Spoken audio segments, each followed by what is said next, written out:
Bab 1744. Bukan. Tracy memoncongkan mulut. Kamu tidak mungkin mengeluarkan uang sebanyak itu dalam sehari. Seharusnya kamu sudah menyiapkannya saat bertaruh dengan kakakku. Kamu tahu kakakku arogan. Tidak akan menerima bantuanmu meskipun menemui kesulitan. Karena itu, kamu mencari sebuah alasan untuk memintaku membawa pulang uang dan membantu grup Moore bangkit kembali dengan memakai status sebagai pemegang saham. Tracy bertanya sambil menarik telinga Daniel. Ucapanku benarkan. Daniel tersenyum dan tidak mengatakan apa-apa. Mengulurkan tangan dan melepaskan mantelnya. Aku sedang bertanya. Tracy menariknya dan bertanya. Mandi. Daniel mencium pipinya. Sayang, Tracy masih ingin menanyakan sesuatu. Tapi mulutnya sudah dicium oleh Daniel. Ciumannya menyelimutinya seperti sebuah bola api. Membuatnya tidak bisa bernapas. Tidak bisa menolak, hanya bisa menerima hasrat ini dengan patuh. Meskipun Daniel tidak mengatakan apa-apa, tapi Tracy mengerti jerih payahnya. Dilihat dari luar, sepertinya dia hanya ingin mempersatukan Lorenzo dan Dewi. Sebenarnya, dia menggunakan cara yang halus dan cerdik ini untuk membantu grup Moore. Itu bukan hanya tidak membuat Lorenzo kehilangan muka, tapi juga tidak membuat Tracy merasa kesulitan. Malah membuat masalah terselesaikan dengan lancar. Hanya saja, dia sendiri yang menanggung deritanya, juga dimarahi oleh Tracy. Setelah melalui begitu banyak hal, Daniel yang sekarang sudah jauh lebih dewasa, tidak arogan lagi seperti dulu. Saat mengatasi masalah, dia bisa berpikir dari sisi lain, juga bisa menggunakan strategi. Tabiatnya menjadi lebih stabil, pemikirannya juga menjadi tenang. Daniel yang seperti ini lebih mirip seperti seorang kepala keluarga, melindungi Tracy dan anak-anak, juga menopang keluarga ini. Sekarang, Tracy memiliki rasa aman dan percaya diri yang cukup untuk menghadapi masalah apapun. Mereka berintiman sepanjang malam. Keesokan paginya, saat Tracy bangun, sinar matahari masuk melalui jendela. Sudah tidak ada sosok Daniel di kamar. Dia bangkit dan berjalan ke samping jendela. Membuka gorden, melihat Daniel sedang bermain dengan anak-anak di taman. Carlos, Charles, dan Carla bersembunyi di belakang Daniel. Si elang Roxy melebarkan sayap, bermain permainan elang menangkap anak ayam dengan mereka. Roxy mengepakkan sayap, menyerang dengan penuh semangat. Daniel merentangkan kedua tangan di depan anak-anak, melindungi mereka dengan baik. Tidak peduli bagaimanapun Roxy menyerang, tetap saja tidak bisa menyentuh anak-anak. Anak-anak tidak takut, malah terus tertawa. Matahari bersinar hangat, suasana sangat tenang. Perasaan Tracy juga hangat seperti cuaca hari ini. Tersenyum bahagia, melihat anak-anak dengan tenang. Sampai terdengar suara sapaan Naomi dari belakang. Nona Tracy, semuanya sudah siap. Ya, kita berangkat dalam setengah jam. Tracy kembali ke akal sehat. Teringat bahwa dia harus kembali ke negara Emron. Tracy berganti pakaian dan turun ke lantai bawah. Kebetulan Daniel membawa anak-anak kembali untuk mencuci tangan dan sarapan. Saat melihat Tracy, anak-anak menghampirinya. Mami, papi bilang Mami mau pergi ke negara Emron ya. Mami mau mengurus sesuatu dan akan segera kembali. Tracy berjongkok, mencium ketiga anak. Kalian harus patuh di rumah. Mengerti? Mengerti. Anak-anak menjawab dengan serempak. Pergilah setelah sarapan. Daniel melihat jam tangannya. Masih pagi. Tidak. Aku makan di bandara saja. Tracy memeluknya. Sayang, aku serahkan rumah padamu. Tenang saja. Aku pasti akan menjaga rumah dengan baik. Daniel mencium keningnya. Lalu memberi instruksi pada Ryan, Hartono, dan yang lainnya. Jaga nyonya dengan baik. Baik, Tracy menoleh.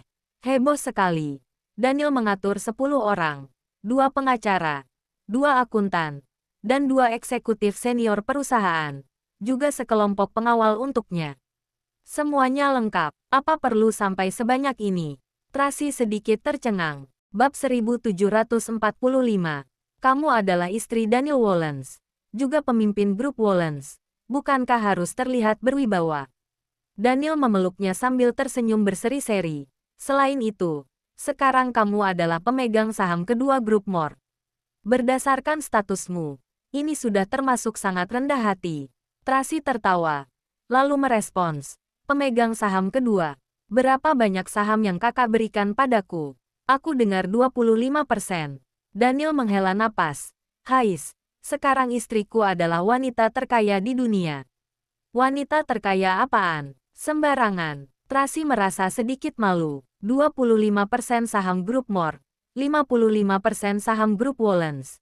Juga aku pekerja gratisan yang terus mencari uang untukmu tiada henti. Wanita mana lagi di dunia ini yang lebih kaya darimu? Daniel mengelus wajahnya yang halus 25. Tracy tercengang sejenak. Segera menarik Daniel dan berkata, kamu bilang, kakak memberiku 25% saham grup Moore. 25, ya. Dia bilang begitu saat ditelepon kemarin. Daniel mengangguk dengan serius. Selain itu, sekarang saham grup Moore berbeda dengan sebelumnya. Saat kamu kembali ke keluarga Moore, saham yang diberikan kakakmu padamu hanya bersifat sementara. Dia bisa mengambilnya kembali kapan saja. Tapi sekarang, saham ini adalah milikmu. Tracy sedikit panik. 20% saham memang milik ibuku dan memang ditinggalkan untukku.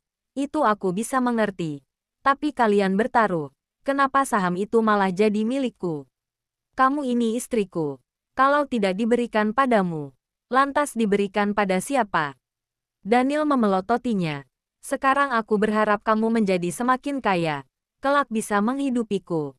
Kalau kelak aku tidak bisa kerja lagi, maka aku akan dinafkahi istri dan berbaring santai di rumah. Tracy tercengang. Tiba-tiba tekananku sangat besar. Jangan takut. Ada aku dan kakakmu yang melindungimu. Tidak ada orang yang berani mencari masalah denganmu. Daniel mencium keningnya. Kali ini kamu kembali ke negara Emron dan segera selesaikan urusanmu. Setelah selesai, pulanglah lebih awal. Persiapan pernikahan sudah hampir selesai. Akan diadakan tanggal 9. Apa? Tracy tercengang. Menikah tanggal 9. Kenapa aku tidak tahu? Bukankah sekarang sudah tahu? Daniel berkata dengan tenang. Suamimu sudah mempersiapkan segalanya untukmu. Kamu tidak perlu mengkhawatirkan apapun. Bukankah begini bagus? Tapi aku yang akan menikah. Bukankah kamu harus memberi tahuku dulu? Tracy tidak tahu harus menangis atau tertawa. Aku adalah pengantinnya. Malah yang terakhir tahu. Bagus sekali. Aku tidak mengumumkannya pada publik. Agar tidak menimbulkan masalah lain. Daniel mengelus rambutnya. Sudah. Pergilah. Pulanglah tanggal 3. Itu bukankah terlalu mepet? Hari ini saja sudah tanggal 30. Yang patuh, Daniel tidak mengizinkan Tracy bicara lagi. Langsung memberi instruksi pada Ryan. Lakukan segalanya sesuai dengan rencanaku. Mengerti? Mengerti. Tuan Daniel. Tracy tahu bahwa dia tidak bisa mengubah keputusan Daniel. Hanya bisa berpamitan dengan anak-anak dan naik ke mobil dengan patuh. Mobil melaju keluar. Saat melihat Daniel melambaikan tangan padanya melalui kaca spion tengah, dia menghela napas. Dari luar, aku terlihat seperti kepala keluarga. Tapi sebenarnya dialah yang mengendalikan di belakang layar. Tuan Daniel melindungi Anda, Hartono berkata sambil tersenyum. Benar, benar. Tuan Daniel mengaturnya seperti ini juga demi kebaikan Anda. Paula menambahkan. Tenang saja, Nyonya. 5 hari sudah cukup. Beberapa hari ini, Tuan Daniel menghubungi Tuan L beberapa kali. Semua hal sudah diatur dengan baik. Sekarang hanya butuh Anda ke sana untuk menyelesaikan prosedur. Ryan menjelaskan. Benar, aku dengar dari Kak Jasper bahwa persiapan di sana juga sudah selesai. Naomi juga menambahkan. Ya, sekarang kalian berdua sudah menjadi pengkhianat. Semuanya membantu Daniel bicara. Tracy menepuk kepala Naomi dan Paula. Mengutus 2 pasangan seperti kalian untuk pergi bersamaku. Mungkin juga untuk mendekatkan hubungan kalian kan? Bab 1746. Naomi dan Paula sedikit malu. Wajah mereka memerah. Hartono menggaruk-garuk kepala. Tersenyum malu-malu. Ryan berkata dengan terus terang. Memang ada pemikiran seperti itu. Harus berterima kasih atas persetujuan Tuan Daniel dan Nyonya. Tenang saja. Aku akan beritahu kakak. Tracy sangat terhibur. Melihat sahabatnya memiliki pasangan yang baik. Dia juga turut senang untuk mereka. Tracy naik ke pesawat yang akan kembali ke negara Emron. Daniel mempersiapkan pernikahan dengan sungguh-sungguh. Kali ini, demi menghindari masalah, Dia tidak mengumumkan pada publik. Hanya ingin menikah dengan tenang dan lancar. Tidak ingin diganggu oleh siapapun. Namun, Tracy baru saja naik pesawat. Rumah sakit memberi kabar tentang kematian Sanjaya. Saat Sanjaya tinggal di rumah sakit selama beberapa hari ini, Daniel sering pergi menjenguknya. Kemarin malam juga membawa anak-anak ke sana. Sanjaya sangat senang saat melihat Daniel dan anak-anak. Daniel mengira Sanjaya bisa bertahan sampai dia dan Tracy menikah. Tidak disangka Sanjaya tidak bisa menunggu sampai hari itu. Daniel mengirim pesan teks untuk memberitahu Tracy kabar ini, lalu mengadakan pemakaman Sanjaya dengan sederhana. Selain kerabat keluarga Wollens, hanya orang dalam perusahaan yang hadir. Direktur Tony sangat sedih saat menghadiri pemakaman Sanjaya. Usia Direktur Tony memang sudah tua. Setelah melalui pergolakan perusahaan beberapa kali ini, sekarang tubuhnya semakin lemah. Daniel memintanya untuk istirahat beberapa waktu. Jangan terlalu lelah. Direktur Tony mengatakan bahwa setelah menghadiri pernikahan dia dan Tracy, dia akan menghabiskan masa tuanya di tempat putrinya. Tidak ingin begitu bersusah payah lagi. Daniel menghormati keputusannya. Selama ini, Direktur Tony memulihkan diri di rumah. Kesehatannya berangsur-angsur membaik. Setiap hari ia bertemu dengan Carlos, mendiskusikan masalah penelitian dengannya, juga mengajarinya beberapa ilmu padanya. Daniel melihat semua itu, sangat berterima kasih pada Direktur Tony. Kemampuan belajar Carlos sangat cepat. Pada dasarnya, dia yang berusia 7 tahun bisa mengikuti kemajuan perusahaan. Untuk masalah penelitian yang sulit, yang tidak bisa diselesaikan oleh karyawan lain, cukup ditanyakan saja padanya. Semuanya berkembang ke arah yang baik. Sepertinya tidak ada masalah. Pagi ini, Daniel baru tiba di perusahaan. Winnie datang untuk melapor. Presdir Daniel, ini adalah informasi yang dikirim oleh pihak kepolisian. Silahkan dilihat. Daniel melihatnya dengan teliti. Sekarang Samuel sudah resmi dihukum. Selain masalah yang dia tahu, ternyata Samuel juga diam-diam mendukung Linda yang menculik Carla waktu itu, termasuk masalah di Thailand. Sebelumnya Daniel mengira orang yang mendukung Linda adalah Billy. Tidak disangka Samuel yang mendukungnya. Lebih tidak disangka lagi bahwa dia sudah mulai merencanakannya dari awal. Melalui penyelidikan berulang kali, polisi sudah menemukan kejahatan lain yang dilakukan oleh Samuel. Hanya untuk tuduhan saja sudah ditulis sampai memenuhi seluruh halaman kertas A4. Juga didapatkan bukti yang cukup. Sekarang sudah diserahkan ke pengadilan, menunggu untuk disidang. Sedangkan Friska juga resmi dituntut atas berbagai jenis kejahatan. Karena kemungkinan besar terinfeksi AIDS, maka sekarang dia menjalani pemeriksaan di rumah sakit kepolisian. Lalu akan dilakukan pengaturan lagi setelah penyakitnya sudah dipastikan dalam 3 bulan lagi. Setelah melihat dokumen tersebut, Daniel mengerutkan kening. Berpesan pada Winnie, kirim hasil scan-nya pada Nyonya. Sudah dikirim. Presdir Daniel. Winnie memberikan sebuah dokumen lagi padanya. Ini adalah informasi mengenai rekan kerja sama grup Deongnam. Itu tidak perlu dilihat lagi. Daniel menolak untuk melihatnya. Ada satu halaman yang berhubungan dengan keluarga Caledon. Winnie mengingatkan dengan suara pelan. Daniel sedikit terkejut, mengambil dokumen dan melihatnya dengan cermat. Benar saja, Victor benar-benar punya hubungan kerja sama dengan keluarga Amberson. Karena hancurnya grup Deongnam, sekarang keluarga Caledon juga mengalami kerugian besar. Daniel membaca dokumen dengan teliti, menemukan bahwa semua kerjasama antara keluarga Caledon dan keluarga Amberson adalah dalam bentuk bisnis nyata.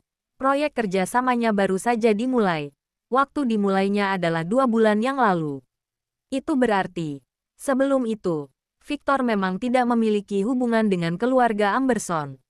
Mungkin dia dan Friska pertama kali bertemu di Hotel Ocean Wild, yaitu saat Daniel terluka. Bab 1747. Daniel tidak tertarik bagaimana mereka bisa menjalin hubungan kerjasama, dan proyek apa yang mereka kembangkan bersama. Dia hanya ingin tahu apakah Victor ada hubungannya dengan hal-hal yang dilakukan keluarga Amberson. Jadi, Daniel meletakkan berkasnya dan meminta Thomas untuk menyelidikinya. Thomas baru saja hendak keluar. Sekretaris di luar datang untuk melaporkan bahwa ada seseorang dari keluarga Caledon di resepsionis lantai pertama. Dia ingin bertemu Daniel. Thomas melihat CCTV di resepsionis lantai pertama. Ternyata benar itu adalah Victor Caledon. Daniel memerintahkan untuk membiarkannya naik. Apa masih ingin menyelidikinya? Thomas bertanya. Ya, Daniel mengangguk. Jika hasilnya sudah ada, segera beritahu aku. Baik, Thomas segera melaksanakan perintahnya. Victor dengan cepat diantar ke kantor presdir oleh sekretaris. Melihat Daniel, dia tampak sedikit gugup. Sebaliknya, Daniel lebih tenang dan dengan lembut mempersilakannya untuk duduk. Winnie mengantarkan kopi, lalu berdiri di samping. Ada urusan apa mencariku? Daniel bertanya terus terang. Awalnya aku ingin berdiskusi dengan Tracy, tapi dia tidak di sini. Jadi dia memintaku untuk langsung menghubungimu. Victor sedikit khawatir. Ya, ada urusan apa? Berdiskusi denganku juga sama saja. Daniel melihat jam tangannya. Aku nanti masih ada rapat. Sekarang hanya punya waktu 10 menit.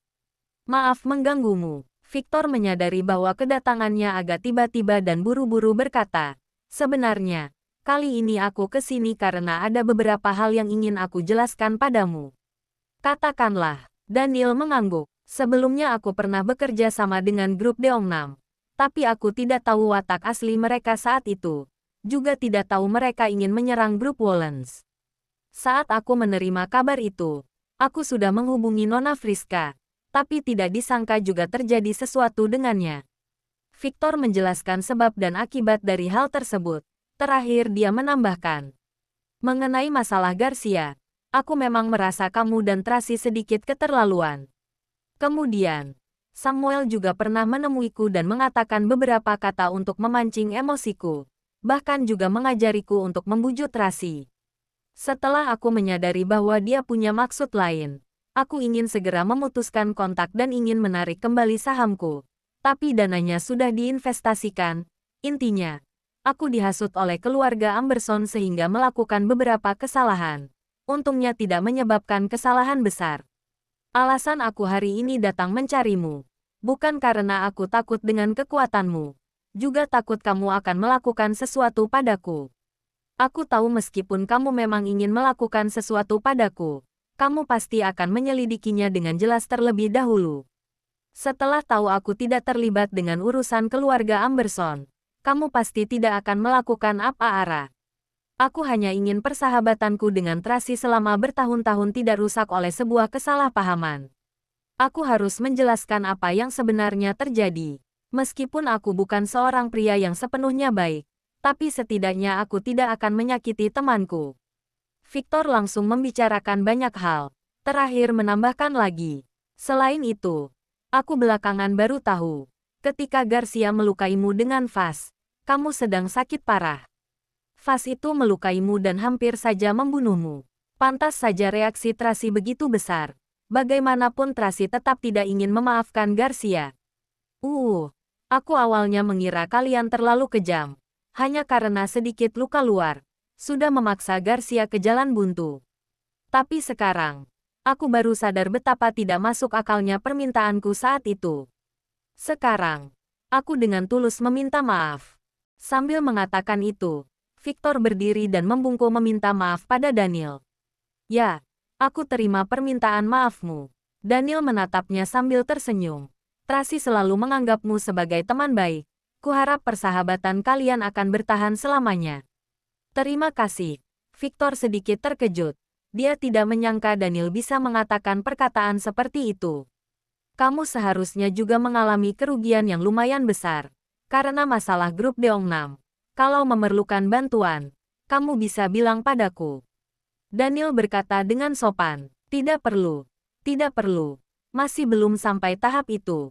Victor sedikit malu. Aku hari ini datang hanya untuk menjelaskan situasinya padamu. Melihat kamu sekarang sudah berpikiran terbuka, aku sungguh terkejut dan juga senang. Aku tidak akan menunda waktumu lagi. Aku pergi dulu. Sampai jumpa. Bab 1748. Tidak lama setelah Victor pergi, hasil investigasi Thomas keluar. Dan semuanya seperti yang dia katakan. Dia tidak terlibat dalam rencana keluarga Amberson. Ada sekali dia hampir dimanfaatkan oleh Samuel, tetapi ketika dia menyadarinya, dia langsung berhenti. Lalu, Victor juga ingin memutuskan hubungan kerja sama, tapi dia tidak bisa lepas dari genggaman Samuel. Jadi pada akhirnya ia juga mengalami kerugian yang besar. Ini juga menjadi pelajaran baginya. Kalau disimpulkan, saat itu Victor memang memiliki dendam terhadap Daniel dan Tracy karena masalah Garcia. Makanya bisa dimanfaatkan oleh Samuel. Tapi untungnya dia sempat bertobat sebelum terjadi kesalahan yang besar.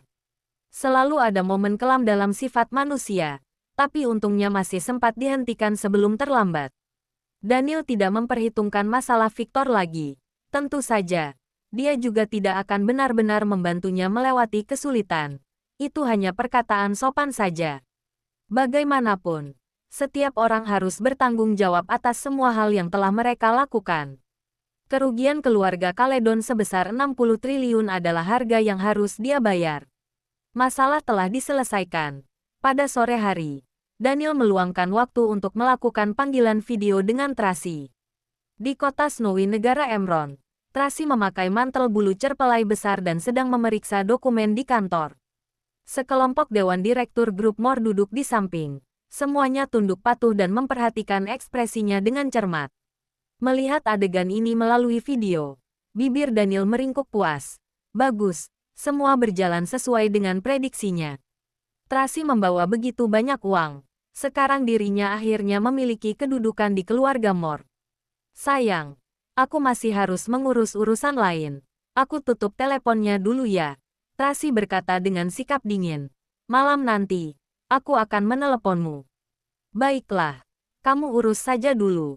Setelah menutup telepon, Daniel memeriksa laporan dari Ryan. Pada hari pertama kembali ke kota Snowy, Nyonya Tracy langsung pergi menghadiri rapat Dewan Grup. Saat itu, Tuan L dan para Dewan Direktur sedang mendiskusikan solusi untuk mengatasi permasalahan kekurangan dana. Nyonya Tracy langsung mengeluarkan dokumen dan mengumumkan bahwa dia membawa sejumlah besar dana untuk mengatasi kekurangan dana grup Moore. Saat mereka melihat jumlahnya, mereka semua sangat terkejut. Bahkan Tuan L juga tercengang. Dia mungkin tidak menyangka Nyonya Tracy akan membawa begitu banyak uang kembali untuk diinvestasikan di grup Moore. Dia segera menarik Nyonya Tracy ke samping dan bertanya dari mana dia mendapat uang tersebut. Nyonya Tracy bilang kalau uang ini diberikan oleh Anda. Dia juga mengeluarkan surat kuasa yang ditandatangani Anda. Tuan L kelihatan tenang. Tapi tatapan matanya tidak seperti biasanya. Mungkin karena dia sangat terkejut. Pada intinya, hari itu Nyonya Tracy berhasil menarik perhatian semua orang. Dan sekarang, tidak ada seorang pun di grup Moore, termasuk paman dan kerabat keluarga Moore, yang berani memandang rendah Nyonya lagi. 2 hari ini, Tuan L sedang mengurus urusan pribadi. Dia menyerahkan urusan Dewan Direksi grup kepada Nyonya Tracy. Aura Nyonya Tracy sangat kuat, seperti seorang raja. Setelah itu, ada beberapa kata sanjungan. Pujiannya sangat nyata dan tidak terlalu dibuat-buat. Daniel membaca laporannya. Sudut bibirnya melengkung. Matanya berbinar. Istrinya begitu luar biasa. Benar-benar membuatnya senang dan juga bangga. Sekarang tinggal menunggu acara pernikahan. Pada saat yang sama, di kota Snowy, negara Emron, Tracy sedang mengadakan rapat dewan. Mengatur hal-hal selanjutnya dengan para direktur. Tiba-tiba, Naomi bergegas masuk dan berbisik di telinganya. Gawat, Nona Dewi kabur lagi. Apa? Tracy mengerutkan kening. Apa yang terjadi? Aku juga tidak tahu. Kali ini dia bahkan membawa anak-anak kabur bersamanya. Tuan sangat marah. Sudah menyuruh orang untuk mengejar. Naomi mengerutkan kening. Wajahnya terlihat khawatir. Pasangan ini, entah kapan baru bisa berdamai.